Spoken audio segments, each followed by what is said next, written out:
Who's reading the directions? I can't read, so not me. Neither can I. Hold the book straight and I'll read it. We need some S-A-L-T...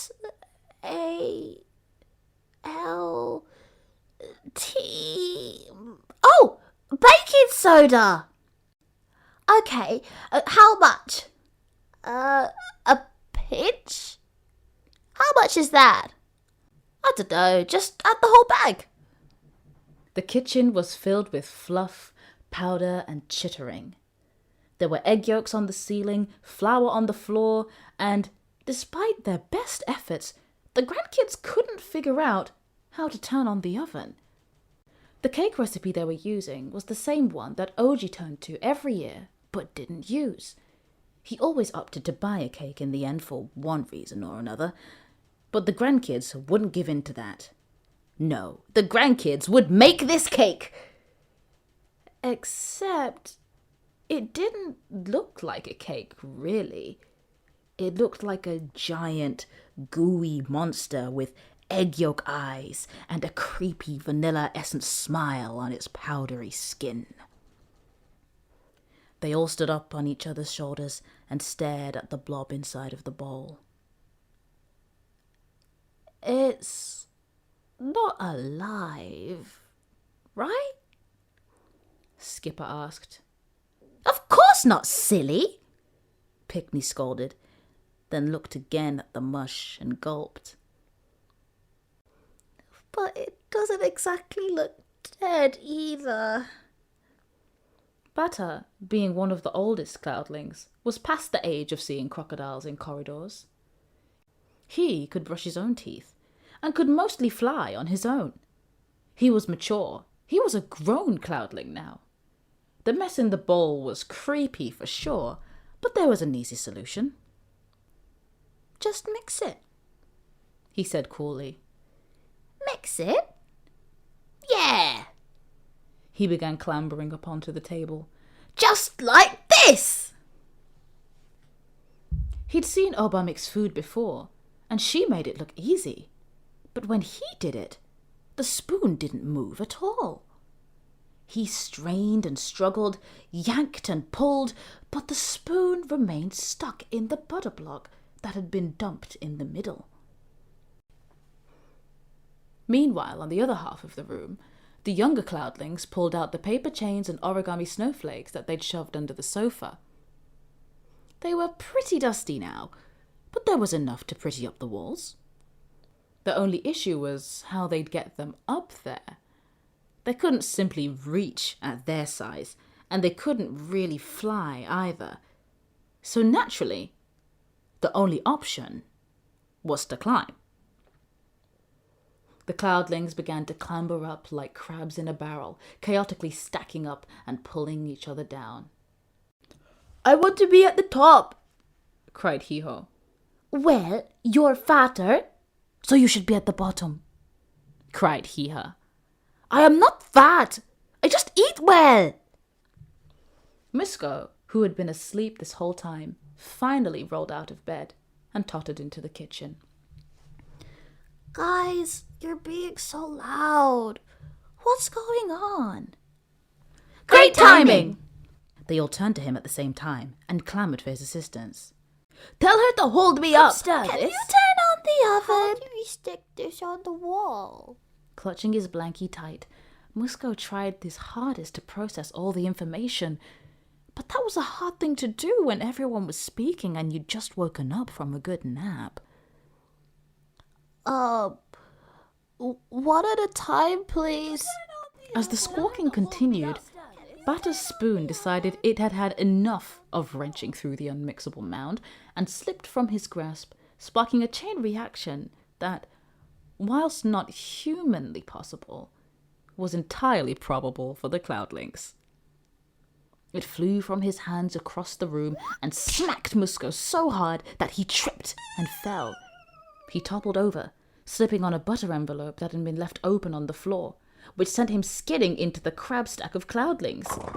The tower came tumbling down like bowling skittles, smashing the chandeliers and lights on the way down, pulling out the connections and causing an orphanage-wide power outage. There was crying, screaming, and chaos as the gaggle sat around in the darkness. And what's worse, that they could hear footsteps approaching. Quick, everybody hide! The fluff nuggets wrestled in the dark, burying themselves beneath tables and between chairs in hopes that they'd become one with the furniture. But the imposing figure in the doorway knew much better. What is happening in here? Oba gasped as she lit a flame torch. Granny! The kids wept, all clamoring to explain themselves with varying degrees of honesty and tear shed. The cloud clone barely listened a few seconds before holding up her hand and calling them all to silence. I understand. You all wanted to get started on OG's surprise, didn't you? The group collectively nodded. Well, the sentiment was valid, but you really ought to have waited until I got back from work. We're sorry, Oba. She sighed. I suppose we'll have to clean all this up then. Grandma, Aggie said quietly. are we in trouble? No, you're not in trouble. Luckily, your grandpa fell asleep in the bath, so we have time to fix this. She patted her head. But I expect you all to clean this mess up before the party. Okay, Oba. They all chorused. And there will be no grumbling when we ask you kids to help out in the kitchen next time. Will there? She smiled at them, but it was a closed-eye smile. A smile that held many secrets that you simply wouldn't want to know. Yes, Oba. Yes, Oba. Yes, Oba. Very good then. Let's get cleaning. Oji woke up, at some point, with a prawn hanging from the corner of his mouth. His hand had gone lax outside of the tub, with the highball glass in it, which somehow still had the giant ice ball inside. What time is it? He stirred in the bath and was immediately bullied by the cold water. Time to get out and drink coffee. That's what time it was. The angel man yanked himself out of the icy bath, slung a towel around himself with his bougie dressing gown, the one he'd actually gotten from Ella Fitzgerald in the 60s but rarely wore, and fluffy slippers, and trundled down the stairs. He had a crick in his neck from sleeping at a weird angle. Hopefully that would wear off as the day went on, though. He reached the kitchen and boiled the kettle, still too drowsy to realize that the entire orphanage was buried in there attempting to hide from him. Finally awake? Oba said, coming in with her hands neatly behind her back. Oji grumbled. I don't know that you'd call it awake. Oba snickered. Breakfast? Oh yeah, that would be good actually. She gestured to the creaky old table and let him take his seat as she made her own drink. Any plans for your big day then? I don't really have any. Just gonna chill out, read, go for a walk. So you have time then? Time for what? He took a sip of his coffee, and as he set the mug down, he saw a sight he never thought he would see. The Cloudlings were everywhere.